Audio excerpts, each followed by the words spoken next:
ICC ಮಹಿಳೆಯರ T20 ವಿಶ್ವಕಪ್ cricket ಟೂರ್ನಿಯ ತಮ್ಮ ಮೊದಲ ಪಂದ್ಯದಲ್ಲಿ ಭಾರತದ ವನಿತೆಯರು ಭರ್ಜರಿ ಆರಂಭ ಪಡೆದಿದ್ದಾರೆ. ಬರ್ಮಿಂಗ್ಹ್ಯಾಮ್ನಲ್ಲಿ ನಿನ್ನೆ ರಾತ್ರಿ ನಡೆದ ಗುಂಪು 1ರ ಪಂದ್ಯದಲ್ಲಿ ಭಾರತದ ಆಟಗಾರ್ತಿಯರು 64 ರನ್ಗಳಿಂದ ಪಾಕಿಸ್ತಾನದ ವಿರುದ್ಧ ಸುಲಭ ಗೆಲುವು ದಾಖಲಿಸುವುದರೊಂದಿಗೆ ಟೂರ್ನಿಯಲ್ಲಿ ಶುಭಾರಂಭ ಮಾಡಿದರು. ಮೊದಲು ಬ್ಯಾಟ್ ಮಾಡಿದ ಭಾರತ ನಿಗದಿತ 20 ಓವರ್ಗಳಲ್ಲಿ 6 ವಿಕೆಟ್ ನಷ್ಟಕ್ಕೆ 170 ರನ್ ಗಳಿಸಿತು. ಆಕರ್ಷಕ ಅರ್ಧಶತಕ ಗಳಿಸಿದ ಸ್ಮೃತಿ ಮಂಧಾನ 68 ರನ್ ಹಾಗೂ ನಾಯಕಿ ಹರ್ಮನ್ ಪ್ರೀತ್ ಕೌರ್ 36 ರನ್ ಮತ್ತು ರಿಚಾ ಘೋಷ್ 34 ರನ್ಗಳ ಉಪಯುಕ್ತ ಕಾಣಿಕೆ ನೀಡಿದರು. ಪಾಕಿಸ್ತಾನ ಬೌಲರ್ಗಳ ಪರ ಸಾದಿಯಾ ಇಕ್ಬಾಲ್ ಮತ್ತು ಫಾತಿಮಾ ಸನಾ ತಲಾ 2 ವಿಕೆಟ್ ಪಡೆದರು.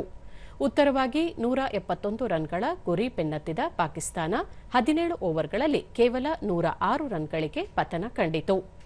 ಮುನಿಬಾ ಅಲಿ 41 ರನ್ ಗಳಿಸಿದ್ದೇ ತಂಡದ ಪರ ವೈಯಕ್ತಿಕ ಗರಿಷ್ಠ ಮೊತ್ತವಾಯಿತು.